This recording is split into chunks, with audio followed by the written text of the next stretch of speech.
Hello, and welcome to another edition of TechMarketView's View from the Top. I'm Georgina O'Toole, Chief Analyst of TechMarketView, and I'm joined once again by Atos UK&I CEO Michael Herron, who's going to talk to me about what's been going on since he took the helm at the end of January. Welcome again, Michael. Good morning, Georgina. So it's very good to see you again. You're still here. I am still here. So I got to day 100 last week, and you're right, I was counting in working days because it gave me slightly longer to get done the things that I needed to get done. Still absolutely loving the role, all to play for. And you acknowledged when we spoke last time that you did have a big job ahead of you. So I just want to get a bit of a sense of what you faced since you started in role, the good and the bad. And let's start with the positives, though. So what would you say has been your biggest achievement since taking on the role? Three things come to mind, Georgina. The first is the people. So when I joined, quite knowingly and quite rightly, there was a lot of apathy within the company. Yeah, they'd been through a challenging couple of years. And that takes time to rebuild confidence and, most importantly, trust. That was probably the biggest challenge. But more recently, what I see as a success is some of the feedback I'm now getting from the people, where they're saying, you've given us a reason to believe. And they're clear on the strategy now, and everyone is behind it, and we're off. So I think the people thing, I've met a lot of clients in my first 100 days. They're pleased with the journey that we're on. They're pleased that we're here, and they're awarding business to us. So the feedback I get from our customers, I think, has been great and very helpful. And then finally, I think, in terms of what I'm happy with, is how do you do all of the above while staying on your numbers? And staying on your numbers during that climate is challenging. But the fact that we're still on that, I think, is probably a good achievement. And you actually kept me pretty busy. I feel like I'm writing up a new Atos contract win on our UK Hot View service every week, it seems. Do you want to talk about some of those wins for the UKI business and why you think any of them are particularly significant for you? Yeah, so we spoke last time, didn't we, about the priorities in 2025 being fixing the foundations and then return to profitable growth next year. But, you never stop growing. I think it's about making your choices and still, working with the clients that we've got and, doing hard qualification on new prospects that we've got. And they have started to come through. So I think, really good ones that stand out would be NS&I, Royal Mail, Ministry of Justice, DEFRA. These are material size competitive contracts that we won.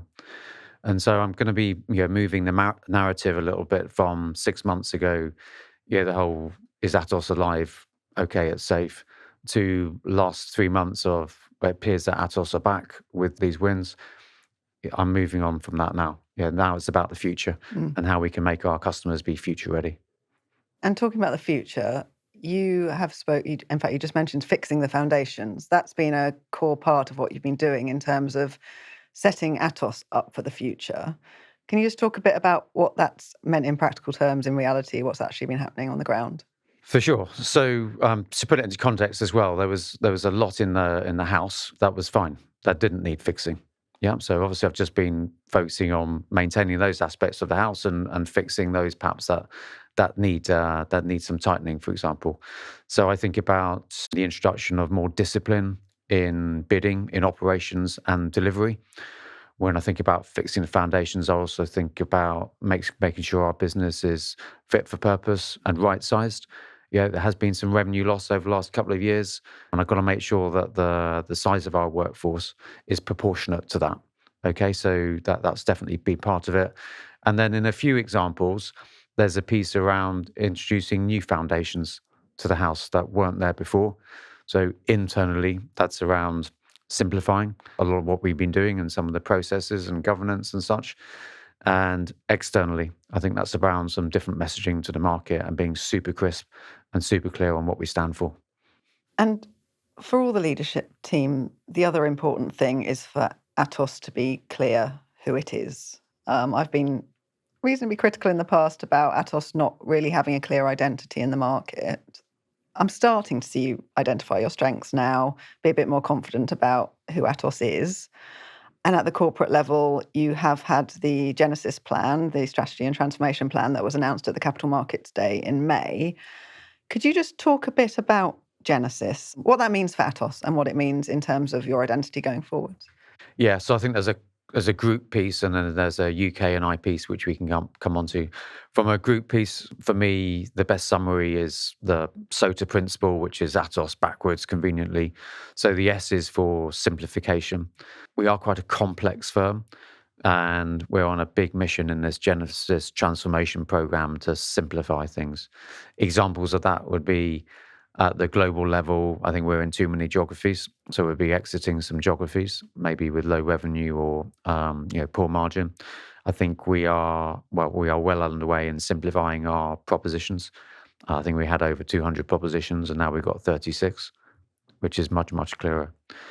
So simplification across the board, processes, governance, and how we do things, just to make sure we're spending less time internally and more time market facing and with customers. The O, so around orchestration. So we do certainly in the geo in the region, we live to a degree in a matrix model where we have the business line capabilities and we have the industries. How you get those parts of the organization working together, playing beautiful music as an orchestra is my job. Yeah, the orchestration piece is key. It is no good if every single part of that is brilliant in its own right, unless it's joined up. And that's definitely part of this orchestration piece.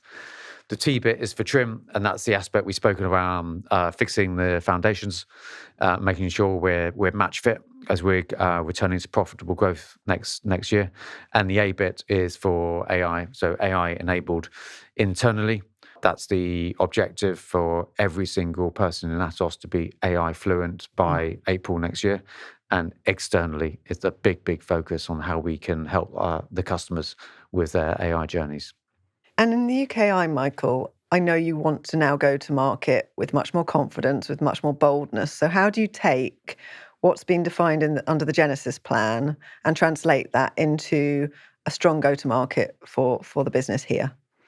Yeah, so all of the principles of the Genesis plan are still relevant for the UK, but we definitely need a flavour here. So for me, with all the discovery and listening that I've been doing, I've found 6 kind of pillars of strength, as I call it, within UK and Ireland. One is definitely around our engineering heritage. I appreciate we live in a world where the terms digital and AI are very vogue, but speaking to customers, actually some good old-fashioned engineering heritage and expertise is really important. So I definitely see that as a strength. Second, I'd say the cyber piece, our resilience there. The famous example from the Olympics where we had tens of billions of attempted cyber attacks where none got through to our IT operations and infrastructure. So cyber definitely deserves to be on there. Sustainability, social value, I see that in everything that we do. So that deserves to be there as well. Domain expertise, I think we have thousands of people that have worked in industries for decades. And if you think about the cumulative strength of that, I think that makes a huge difference. I think we found the right way forward on the people first approach, whilst also, being a big player in AI. I think there's definitely something in there that deserves to be there. And then finally, what I call the end-to-end IT continuum. So we can do an outsourced managed service from foot to tail, but I think certainly to reflect how clients are buying, if you put us in the app space, we know the impact on infra and the other way around. And I've seen us operating with screwdrivers and mainframes to high-end sensors for work that we're doing with some clients in Scotland. I think that makes a difference to the client, that they quite often come to us first if there's a problem or an opportunity in their IT continuum, because they know we operate across the stack.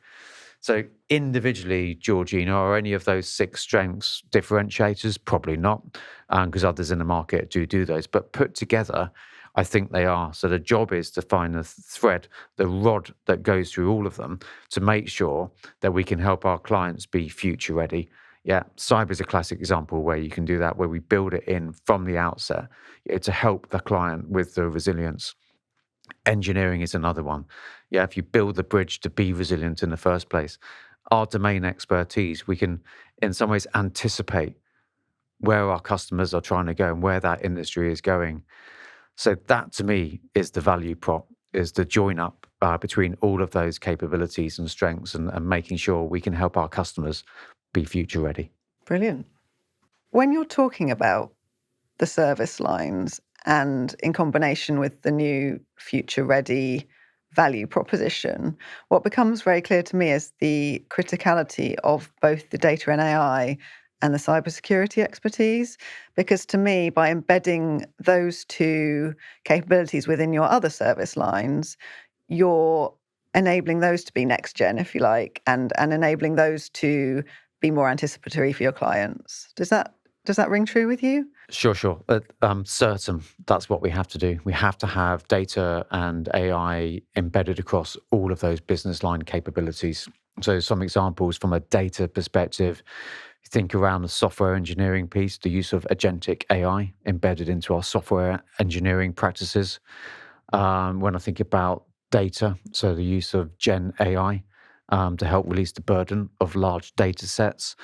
When I speak about that AI fabric to helping our clients be future ready, think about digital workplace services where we can ensure that that fabric is embedded in the solution from day one to allow some elementary parts of automation.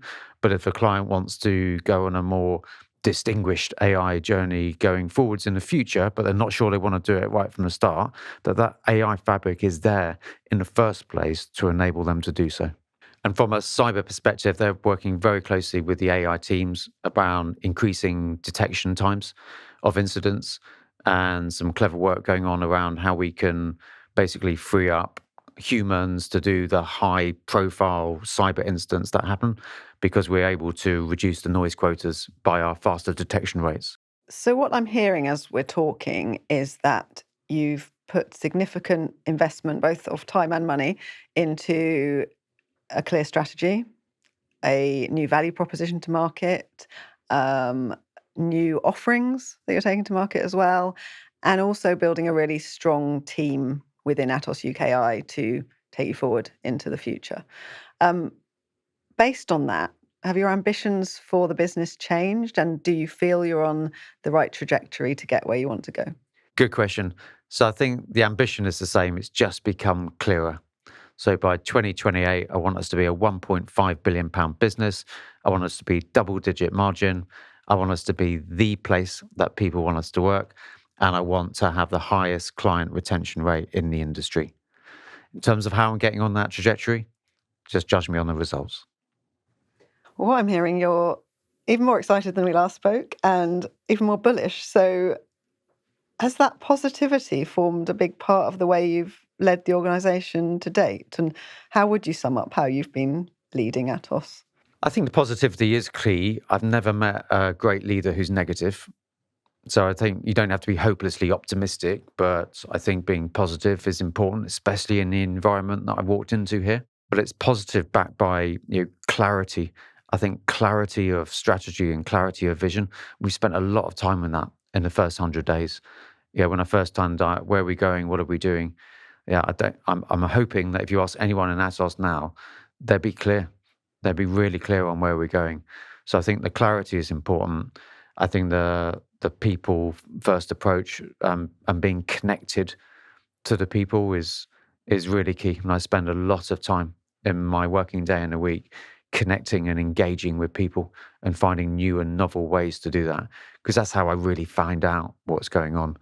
And I say to them, I'm still learning, and there are the known unknowns out there. Help me understand what they are, and they're helping. And therefore, they feel part of the journey. Yeah. I can run a straight race myself, but they need to take part in the race, and they are. I think that's what's making the difference. Where does this strong belief in what you can achieve come from? From within. How? I'm impressed. Perhaps more will come out. We're going to go on to our rapid fire session. So we did this last time, if you remember. So I have 5 questions, and you've got to be concise. 1 sentence or 1 word answers for each one. So are you ready? Yes. Excellent.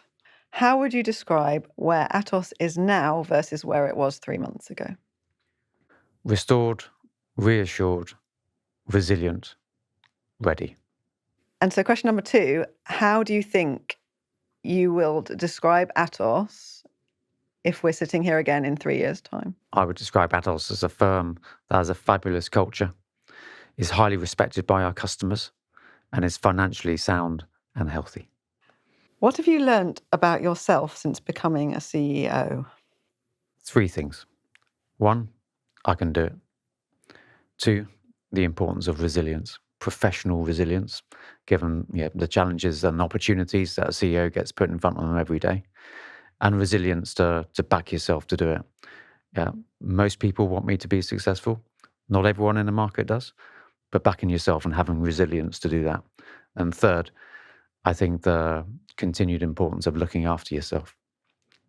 Definitely. What's the top thing you would advise anyone else about to take on a CEO role for the first time? Trust your judgment. When it comes to decisions, people, you can sit on it for 6 months, but 90% of the time, the decision that you wish you made 6 months ago was probably the right one. So take the decision straight away. Okay. And I know you've done a lot of running with colleagues since you started the role. Do you have a target for the number of miles you're going to run with your colleagues over a year? No, Georgina, I don't want any more targets. Ah, damn it. I think you I've should got have enough one. targets. Just enjoying going out in different parts of the country with fellow runners is great in itself, because we get to spend time with each other outside. I've always said I'm not preachy about exercise, but for those that enjoy running, then it's a pleasure running with them as well. Thank you, Michael, for joining me. I really look forward to tracking your progress over the years ahead. And to our listeners, please look out for the next edition of TechMarketView's View from the Top, coming very soon.